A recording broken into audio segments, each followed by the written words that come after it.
In a nation that has in the past month vigorously rebelled against the racism that has produced videotapes of two black men being brutally killed in the street and another man being threatened with the apparatus of the state by white people who themselves were in the wrong, it is time for the people of compassion to step up to this moment and push the nation to address and redeem its 400-year history of racial subjugation.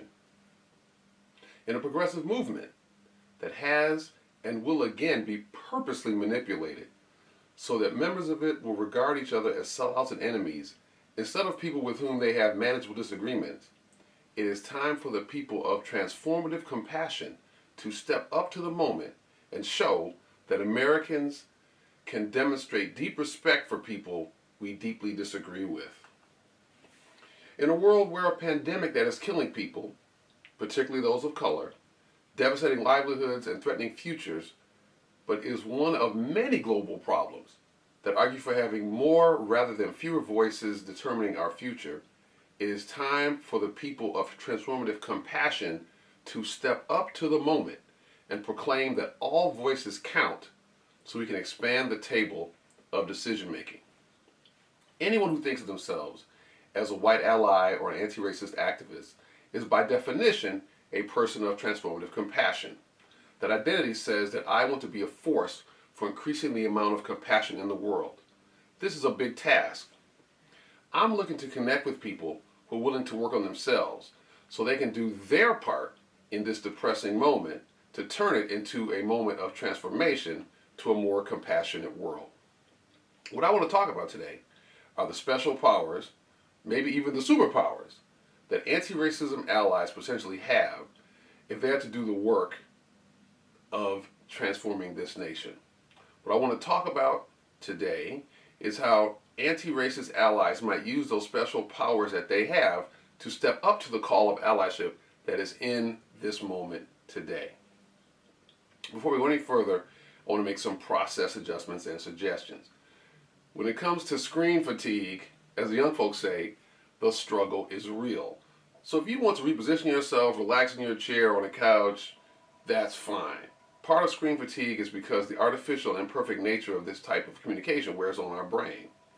There'll be very few slides in this presentation, so if you want to just listen, that's fine. I just ask that you don't multitask, especially with your phone or other devices. And of course, if you're at your computer, feel free to make comments in the chat. We'll read them all. The events of the past few weeks, the Central Park Coopers, the death of George Floyd, and the knees and bystander indifference of the police, and the response to that all around the country, the release of the videotape shooting of Ahmaud Arbery, all are stark and disturbing reminders that should make it clear to anyone that America has an ongoing problem with racism. All across America, people are registering their upset at one or more of these despicable events that we've all witnessed. I even saw Sean Hannity express his disturbance at the George Floyd killing in the street. It's easy to feel disgust and anger for such vile actions that violate our social contract. But if we're to play a role in moving this nation forward, we must ask, what is the energy and spirit that we bring to people in our circle who've not violated the social contract with vile acts, but who have views that we think are vile? If we're to be people of transformative compassion, we have to ask, what is the level of compassion that we should bring to people whose views we detest and that we think undermine compassion? We all know that these highly publicized cases of racism are prominent outgrowths of something that simmers barely beneath the surface of our culture. I would invite you to slightly shift how we think about the problems of everyday racism so that we can see the extreme racism that sometimes comes out as connected to the everyday problems that we see. I would invite you to think about all of this as a problem of white folks not having sufficient compassion for people of color. Vocabulary.com says that compassion is putting yourself in someone else's shoes and really feeling for them. So for a moment, I want to suggest that we think of this as a compassion problem. The reason I want to encourage a reframe of the problem of racism as a compassion problem is because I think there's another problem that you and I care about that is also a compassion problem. It's often not talked about in those terms, though. I'm going to get to this other compassion problem in just a minute, but I want to provide some evidence for seeing racism as a compassion problem. Now, the problem of white folks not having enough compassion for people of color is not limited to these horrible examples of people being killed in the street. There's good evidence that there's a much broader problem of compassion within the white population. So I'm going to give you a few illustrations looking at public opinion polls. So for each one, I'm going to ask a question about white public opinion, and I ask you to think for yourself, what's the percentage of white folks who believe this? I'm going to pause for a second, and then I'm going to tell you the answer. If your hands are on the computer, you can put your answer in the comments. Now, let's remember, any scholar of public opinion will tell you that the past decades have seen substantial improvements in racial attitudes as measured by public opinion polls. I'll give you an example. In the mid-50s, 90% of whites opposed interracial marriage. That number now is down to about 10%. Okay, so let's remember there's been a lot of progress. Okay, a lot of that progress, I want to ask the question. What's the percentage of whites who are willing to tell an anonymous surveyor that they think blacks are less evolved than whites?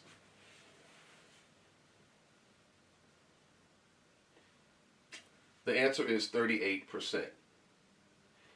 In 2016, what was the percentage of whites who think that blacks are less industrious than whites? The answer, 32%. So just to be clear, as disturbing as this figure is, in 1990, it was 60%. So good job, white people, for moving forward. That's a lot of progress in 30 years. Okay, last question. Looking at the entire nation, including the populous blue states and the less populous red states, what's the percentage of whites who think that racism against whites is just as important of a national problem as racism against people of color? The answer is 55%. By the way, the goal of the White Ally Toolkit is to move the number of whites who don't think racism against people of color is a real problem. It's more important than racism against whites. The goal is to move that number from 55% to 45% by 2025. And just to be clear, for the sake of this talk, we call that 55% includes racism deniers, racism minimizers. We call all of those people racism skeptics because we're trying to use a term that they would find respectful if they heard it. Clearly, it is going to be difficult to make progress on racial equity issues when a significant plurality of white folks essentially think that black people are inferior, and a majority don't think that racism against people of color is a problem worthy of specific attention. So I want to turn now to another problem that you and I care about, that I think is usually framed as a problem of the lack of white compassion. Now, I'm not sure that the origins of this other problem are related to race exactly, but I am certain that the solutions to each of these problems are the same. And the solution to these problems lies with you and people like you. Let me get right to the point. I think that white conservatives and white progressives have a lack of compassion for each other. And this lack of compassion shows up in America's problem of extreme political polarization. Let me give you a few statistics about polarization just to further make the point. 81% of Americans are disturbed by the level of political polarization, so everybody thinks this is a problem. But let's drill down and look at what the polarization looks like. 52% of Republicans say the Democrats are more close-minded than other Americans. 70% of Democrats say Republicans are more close-minded. 70% of Democrats and 62% of Republicans are afraid of the other party. Not just disagreement, but afraid of them. 43% of Americans say they have acted uncivilly. 50% of both Republicans and Democrats say they have ended a friendship or a relationship with someone because they were uncivil. 27% and 31% of Republicans and Democrats, respectively, say it would be harder to get along with a new person in their community if they were of the other party. That is going to make having a democracy really difficult. One more stat. In 1958, 34% of Republicans and Democrats wanted their daughter to marry someone of the same party. That was important to them. By 2016, that was 61%. So people are so identified with their political tribe, they don't want the folks in the other political tribe in their families or even in their neighborhoods. So given these statistics, I think you can see why I'm thinking that there's a compassion problem between white progressives and white conservatives. Now, let us not forget that this tribalism is purposely being stoked by Vladimir Putin, who pays an army of people a whole lot of money to help Americans more deeply loathe each other. And of course, let's remember, President Trump loves divisions too. Having people despise each other fires up his base. He wants you to hate him and his followers. So remember, when you think of Trump's people as deplorables, and when you treat them that way, the terrorists win. Now, I'll give you some statistics. Let me just tell you what I have personally seen. I have spent more and more time over the years as a coach to help white people talk to each other.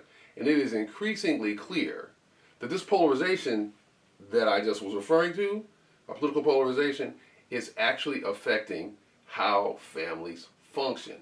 Talking about the big issues in our society has always been a little bit dicey, but it seems that in the past several years, things have shifted in the negative direction.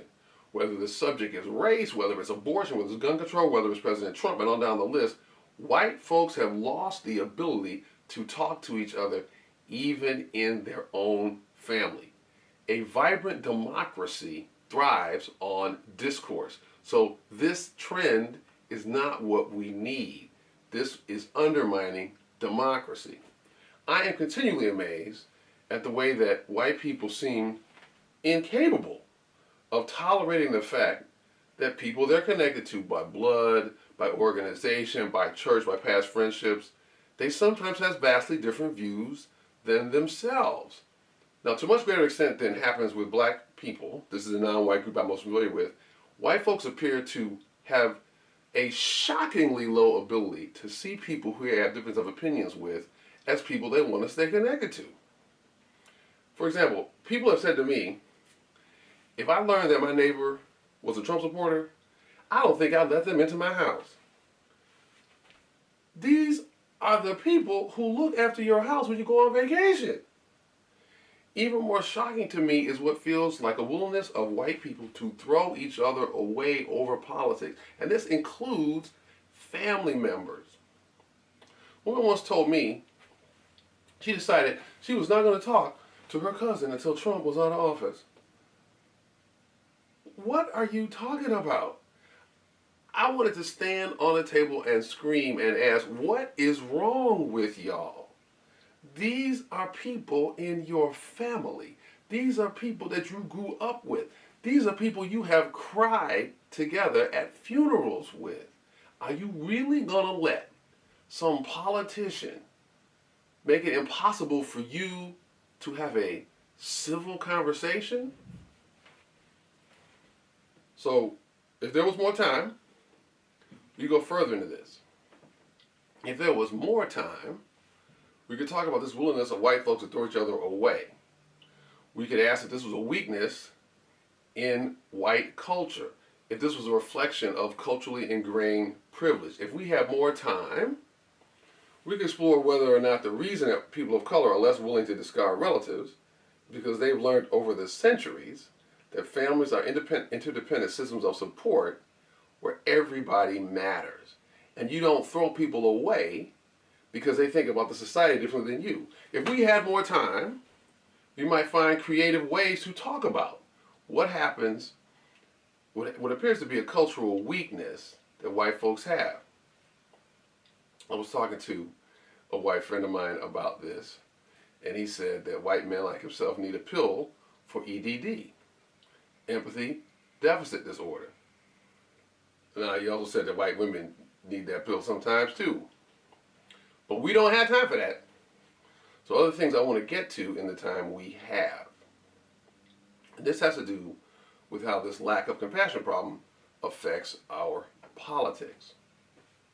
Most political science efforts say that between 8 and 20% of Trump supporters are what might be called persuadable, meaning they're leaning towards Trump but are not committed to voting for him. So we have to ask ourselves the question, in the current climate we have, how do we reach persuadable people? I want to make the case that white progressives are the key to this election. I have a book on this, and I'll tell you about it before we close. White progressives are stepping up to this moment. That's vital to the election, and it's vital to make progress on issues around the historic denial of racism. That is what I really want you to take away from all of this. It is vital that white progressives step up to this moment by getting past their disinclination to talk to people that they disagree with. So, why do I think white allies are critical? Well, to understand it, one of the things we have to do is step back and look at the fact that American social life is incredibly racially segregated. A few years ago, the Washington Post did a poll to find out how segregated people's friendship networks were. Look at the portion of friends of people who were in the same racial group as themselves. Latinos had friendship groups that were on average 61% Latino. Blacks, 81% black. Whites were the most segregated. On average, their friendship networks were 91% white. So our friendship networks are pretty segregated. Now, let's do a breakdown of Trump's support. Blacks, 8% voted for Trump. Asians, 26% voted for Trump. Latinos, 27% voted for Trump. Whites, 58% voted for Trump. So if there's going to be any interpersonal influence wielded on Trump persuadables, it's likely to be within the same race groups. Now, I know that some of y'all out there have segregated your conservative-minded friends out of your networks. Still, most progressive-minded white people I know have conservative folks in their network. Polling data bears this out. A 2016 poll found that for the typical Obama voter, more than 10% of their close friends were Romney voters. So there's a certain amount of cross-ideological mixing that happens in our friendship groups. But, as I mentioned, progressives are not talking to the conservative people in their circles. Or if they're talking to them, they're doing so in boorish, condescending, and obnoxious ways.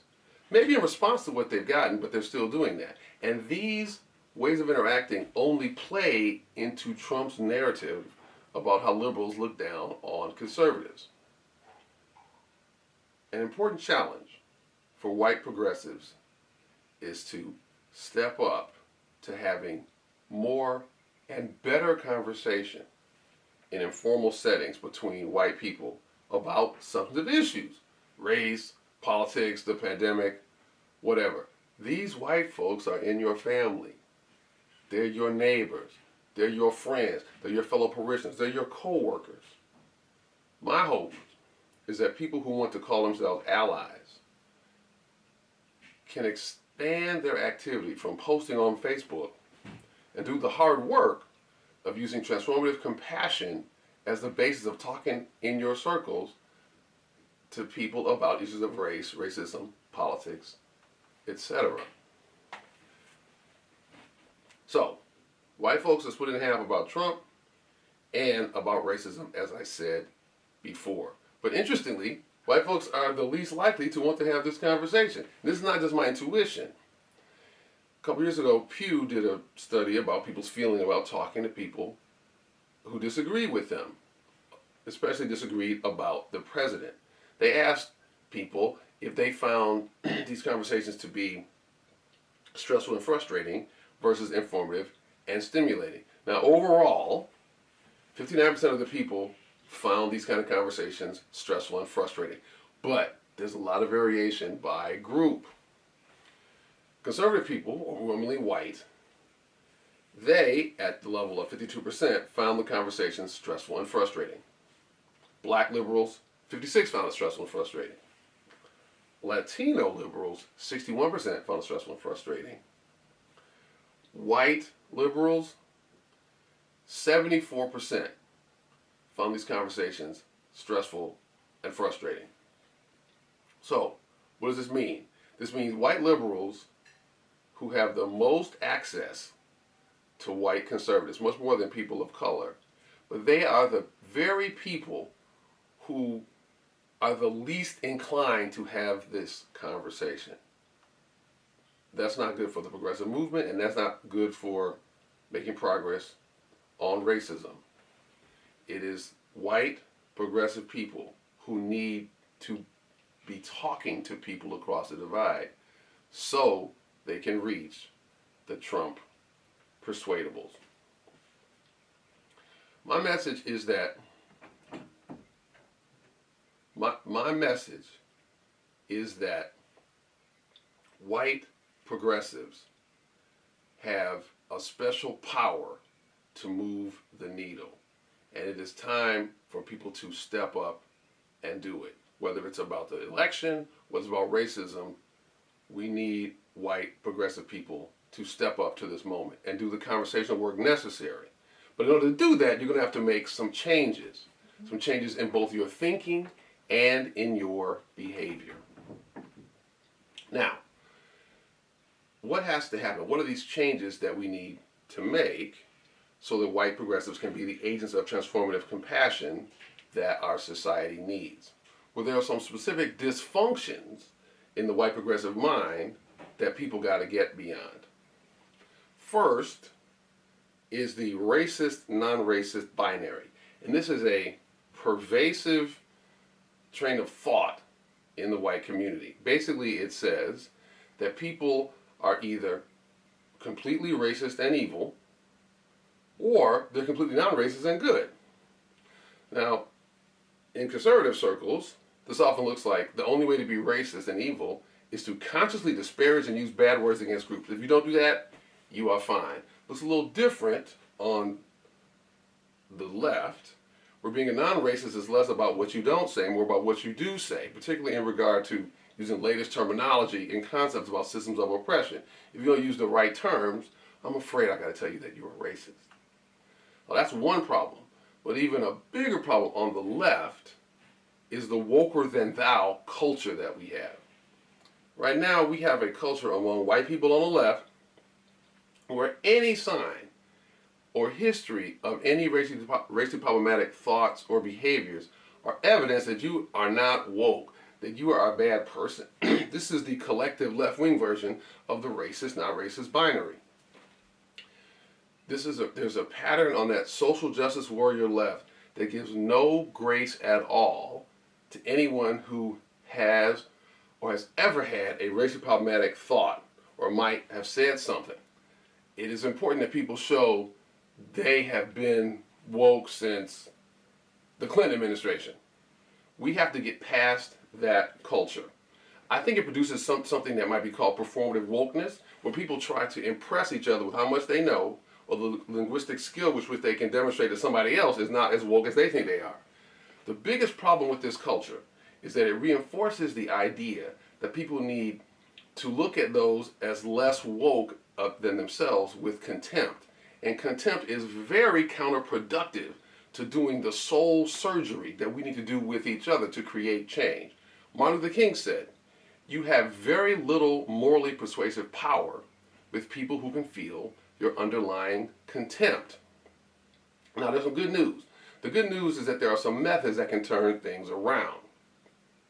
So there are some findings from brain science that can help us foster persuasion across difference if we know how to use them. So one of them is something called mirror neurons, which is the way our brains work to mimic the states of people that we feel identified with. There's another phenomenon, well researched, about the impact of empathy. And the research finding is that the best way to get people to listen to you is to listen to them first. And of course, there's always the power of story. And there's the finding that stories are more persuasive than facts when you're trying to persuade people. Now, how can you bring all of these together? Well, that's what I've been working on. So over the past few years, I've used my superpower of thinking about dialogue to develop a simple but robust system for managing conversations that work with what we know about brain science to help people become more persuasive and talk across those divides. The system is called the RACE method of managing a conversation, and it's based on two principles. Basically, when you're trying to persuade someone of something, you got to do two things. One, you want to shift the conversation from beliefs and facts and towards mutual storytelling. Second principle, ABC, alignment before challenges. You want to spend time in the conversation creating a sense of alignment with something the other person already believes before you try to get them to adapt your new ideas. These two principles guide the RACE method. RACE stands for reflect, ask, connect, expand. Each step represents a phase in your exchange, which may last one conversation or may last over several conversations. But the method gives you a map, which helps you make and execute a plan. Now, this method of managing conversation is simple to explain, but it is not easy to do because doing it requires you make some big changes in how you approach conversations. Let me just briefly run down what the phases are. Reflect means calm down. That's vital. Tap into your underlying compassion and remember that you want to approach this conversation through storytelling. Ask. You want to ask as many questions as it takes to get the other person to tell you a personal story about an experience related to the belief you disagree with. Connect. Tell a personal story that allows you and them to feel some level of alignment between you. And you do all of that before expand, where you tell them another personal story designed to invite them to different thinking about whatever the topic is. Again, this process is easy to describe but hard to do, and it's especially hard when you have been trained and trained yourself to look at the person with different views as not worthy of respect or not worthy of compassion. It's hard to do, but it is not impossible to do. Now, what does it take to utilize this method? What are the potentials, the powers that people need to develop to take advantage of the best practices in persuasion? One of the things that is a special power that white folks have, there are several, I want to focus on two. One of them is the power of modeling. Now, one of the things that a white person can do that a person of color simply cannot do is to show people a model of being a white person grappling with racial issues. Only white folks can do that. So even though I cannot personally demonstrate for you a white person owning up to their connection to racism, I can offer some modeling of someone owning up to being affected by racially problematic thoughts. So several months ago, I was in Minneapolis. I had some extra time and decided to do some walking. As you may know, in the downtown area, there are a lot of skywalks and sky bridges connecting the buildings so that people can walk around downtown during the very cold winter. At the time, I was trying to get in my 10,000 steps a day, so I was walking around kind of randomly. So I'm walking down one of the skyways, and I made the unusual sighting of a black person black person. He might have been a guy in his 20s or 30s, shorter than me. He's coming my direction. So I tried to wait for the right time so I could sort of make eye contact with him and perhaps do the kind of that black person nod thing. Like some of y'all might know that this is a kind of silent, subtle thing that a lot of black people do with each other when they're in overwhelmingly white spaces. So at that time, he kind of cut his eyes at me, and I couldn't really tell whether he was acknowledging me or not. So I just was kind of looking at him, and as he went by, I noticed that he had a backpack that looked completely empty. I remember, that's kind of odd. Who walks around with an empty backpack? Also noticed he had that look of being somebody from like Somalia or Ethiopia. And you know, there was a strong immigrant population in Minneapolis of those folks. Well, a couple of skywalks later, I think I made a turn. I'm not really sure. I somehow glanced back, and I noticed the guy's walking in the same direction as me. I said, that's interesting, since he was going in the opposite direction before. But, you know, I'm from Detroit, from the crimey 70s, and so, you know, sometimes my sense of radar can be a little bit more tuned up than necessary. So I kept going, and at some corner, I noticed, I think I made a turn. At some point, I noticed this dude's still behind me. So at that point, I got a little extra nervous. So I'm like, what's this guy doing behind me? Is he up to something? When he looked at me, did he see me as a mark? Why is somebody walking around with what appears to be a completely empty backpack? So I told myself, okay, stop tripping. I want to refocus on just getting my steps. So then I walk a little further. I make some sort of random turn. I don't know. I'm not going in a particular direction. And after I make the turn, at mid-block, I look back, and this dude is still behind me. Now, I would not say that I panicked, but I decided to take some evasive action. So I stopped. I pretended to check my phone. I'm checking my phone, so I keep my eye on him, see, make sure he goes by. When he goes by, he doesn't acknowledge me, and so I breathe a little easier, but I'm still kind of watching him. So before I even get to the third breath, he turns into a little hole-in-the-wall establishment that was a shoe and luggage repair place. It looked like he had like a big greeting with the guy who ran the place, who also looked like he was a Somalian, maybe related, who knows. Anyway, they greet each other warmly, and then the guy who had been stalking me takes his backpack off, and they started talking about it, and it was clear he had brought it there for a repair. So I kind of laughed at my nervousness and thought about this. Here I am doing evasive maneuvers to get Mr. 5'10", 160-pound Somalian terrorist to slip. So I had to even tell myself, come on, man, what's up with that? So, but then I had to ask myself, how much of that nervousness would I have felt and what I've gone through had the guy been like a young white guy? I think it would have been highly unlikely that I would have been going through all that fear, walking around essentially in a mall in broad daylight. So at one level, my cowering and nervousness from like being all tripping out by this skinny guy is really ridiculous. It's kind of funny in a certain way.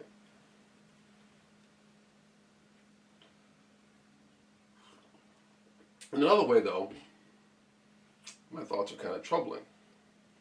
On the basis of how this guy looked, I went from seeing a normal guy doing a very normal thing to some highly unlikely worst case scenario, and I had a reaction to that. What I did to him is what people have done to me when they lock their car doors as I walk through the mall parking lot in broad daylight. It's also what happens that caused resumes from somebody named Aisha to get fewer callbacks than those with somebody named Molly. This glitch in thought is called unconscious bias, and it's at the root of a lot of modern racism. Sometimes the consequences are deadly. That glitch in thinking at the level of thought is the same reaction that happened in the minds of the McMichael men who killed Ahmaud Arbery in Georgia. It's the same reaction, it's the same thought was in the minds of George Zimmerman who killed Trayvon Martin in Florida. It's the same thought in the minds of Timothy Loman who killed 12-year-old Tamar Rice in Cleveland. Clearly my actions are different than those people who took those people's lives, but my thoughts were, in an important way, no different than theirs. I want y'all to notice what I did. I admitted in a public forum that I an official black person, am subject to racist thoughts. I'm not proud of that, but I told y'all anyway. Now by doing that, I'm hoping to model for you that such admissions are okay. Good people, even wokish black people, are subject to the societal infection of racism. My hope is that by doing that, it makes it just a little easier for you to make a similar admission, even just to yourself, that you sometimes have similar thoughts.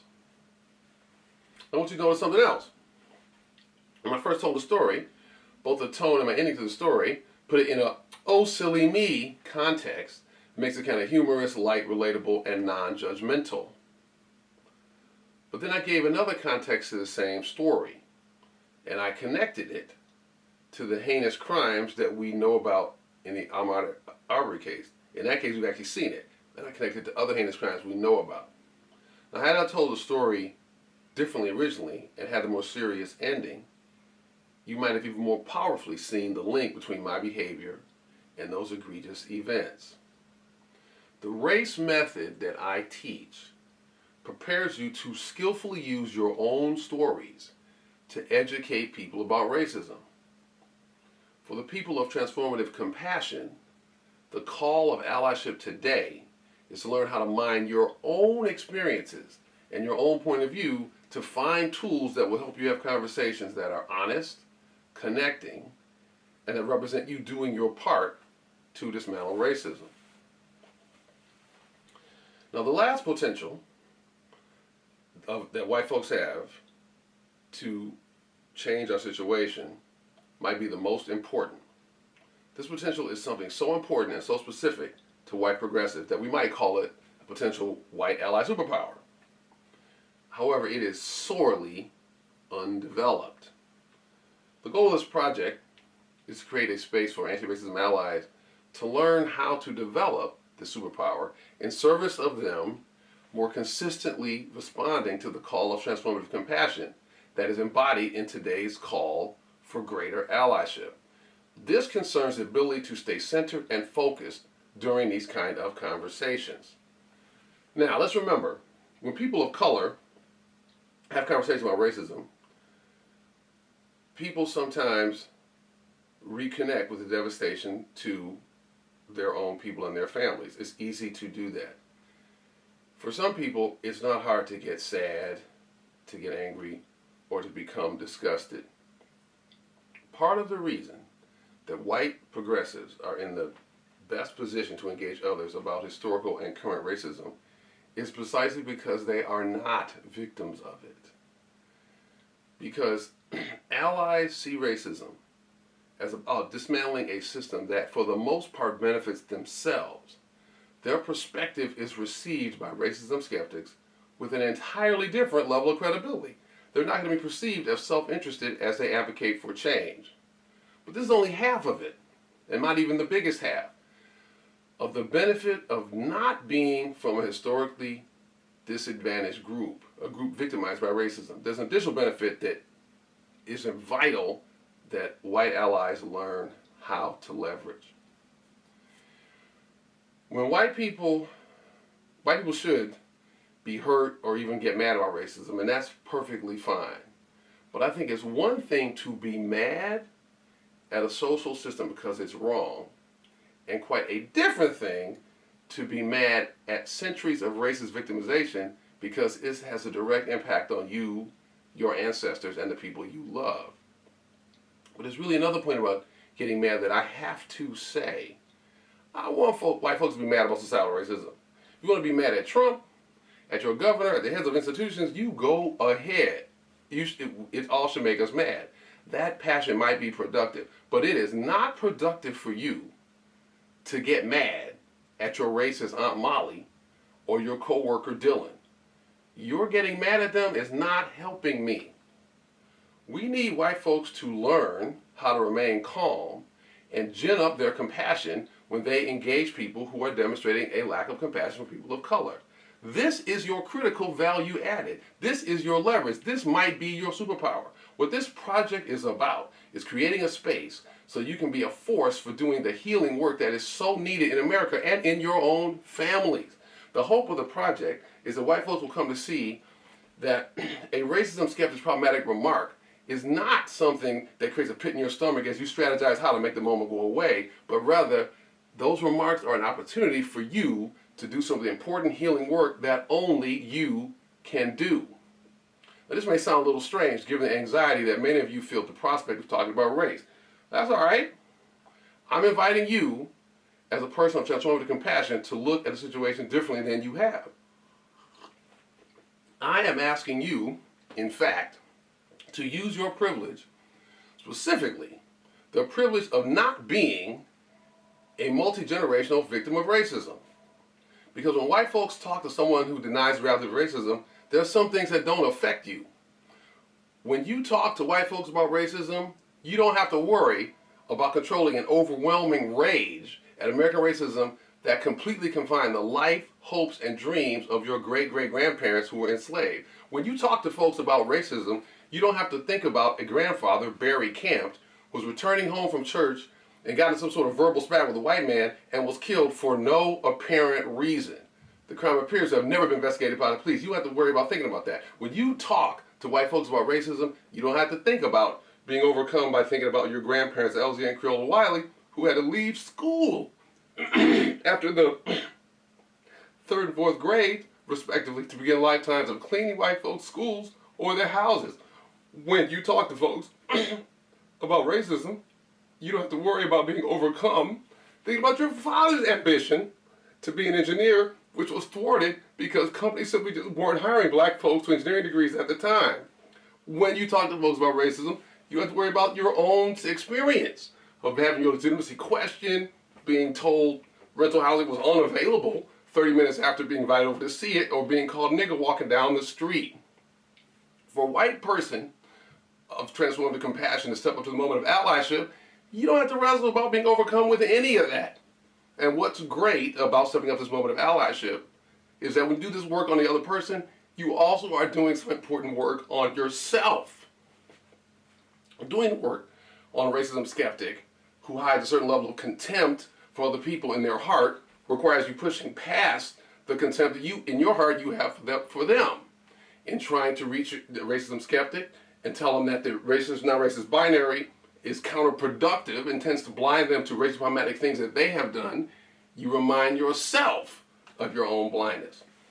When you try to teach a racism skeptic that we must simultaneously hold ourselves accountable for the way that their benign words or thoughts are connected to the racism we all decry, and simultaneously give themselves some grace for being a flawed vessel in a very flawed system, you remind yourself of the need to extend loving accountability to you.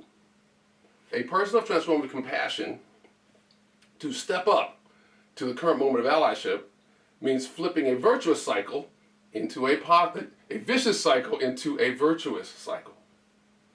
Right now, the vicious cycle goes like this. White folks don't have compassion for people, for me and other people of color, and allies are mad about it. There's nothing wrong to be mad about it, but again, it is not helpful to bring that anger to cousin Clive, your sister Hannah. So you bring the opposite of compassion to them, you bring that anger, and when you do that, not only do you soften their heart towards me, they harden themselves toward you. Your contempt breeds their contempt that they direct toward me and you. This project is about shifting that. We need you to bring compassion to them and do so smartly. So not only do you move toward greater compassion, but they move to greater compassion towards you, but also towards me. So in closing, I want to restate my belief that white folks mindful of transformative compassion can step up to this moment of allyship and do something new. Now, just to be clear, I get a fair amount of feedback from other folks of color that I have too much faith in the white ally community and that I should not believe these people can step forward. People ask me for the evidence that investing in allies is a good use of time and effort. My response about why I believe in y'all is partially in the face of conflicting evidence. But I simply choose to believe in the potential of white folks to step forward and step into this moment. But I also believe it because I know there have been white allies in the past who stepped up to these moments in the past. So, when you think about whether you want to step up to the current moment, you need some inspiration, there are people you can think about. There are people who sacrificed a lot. There was Vermin Dahmer, killed in 1966, when the Klan set his house on fire to crush his efforts to help black people vote in Mississippi. He and his family were in it. You can think about Viola Liuzzo, who traveled from Detroit to Selma, Alabama, to respond to the call of Dr. King to come help after Bloody Sunday. She died in a hail of bullets shot into her car while shelling people to and from the airport. You can think about James Reed, a minister who traveled from Washington, D.C. to Selma to help Dr. King with the voting rights movement there, beaten and left for dead on the streets by white men with clubs. There were activists who joined black protesters at lunch conference sit-ins where they were spat upon, threatened by spontaneously forming crowds upset because they're violating the social order. In all of these cases, white folks stepped up to the current moment. They stepped into being allies, and they used their very presence, which was a superpower. You have the potential and even the superpowers that you can develop. Just like the martyrs I mentioned, you don't have an obligation to step up to that moment. They had a choice whether or not they wanted to engage. You have a choice too. Now, I certainly do hope you prepare yourself to step up to these moments. As you think about it, I'd ask you to remember that the call to allyship today is not asking you to put your life on the line like it was in the past. Today's call to allyship is not asking you to survive your house getting burned down. It's not asking you to survive, to combat gangs of men on the street with clubs. It's not asking you to evade Klansmen bent on murder. It's not even asking you to endure being verbally demeaned by a mob. What's being requested of you is that you take seriously your special power to do your part in some long overdue surgery on the American soul. It is time for the people of transformative compassion to step up and get to work. Now, to support folks stepping up to this current moment of allyship, we offer a variety of resources, all available on the Dialogue Company website, which is www.thedialoguecompany.com. There's our flagship book called the White Ally Toolkit Workbook. It gives you guidance on how to deal with a variety of racially problematic statements. There's also a section of the book that helps you if you don't want to wait till somebody says something racist, but instead have decided that your allyship is going to involve you working with somebody over a period of time. Because people will learn better in groups, we created a discussion group leaders guide so that groups of people can facilitate their own groups and process through the workbook. But there's more. We've also had books that focus on providing step-by-step guidance to learning the race method. The Compassionate Warrior Boot Camp and Equipping Anti-Racism Allies are based on the same step-by-step plan. The Equipping Anti-Racism Allies book adds some spiritual content to the process because we have realized this is spiritual work. But there's more. All the books I mentioned are focused on helping allies have conversations about race with people who don't think racism is real. Again, 55% of the white American public. Most of these folks like the conservatives, but not all. We know that all racism minimizers are not conservatives and that all allies are not progressive. Our latest book basically adapts the same methods of persuasion and helps people apply them in the realm of politics with a specific focus on the current presidential election. This book is called Connection Transforms Contempt and is available now. All of the books are available on Amazon. But to be honest, you can support the project a lot more if you're willing to download the PDF from us. As y'all know, Jeff Bezos is doing just fine these days. Y'all know he's on track to become the first trillionaire because of all the money made in the pandemic.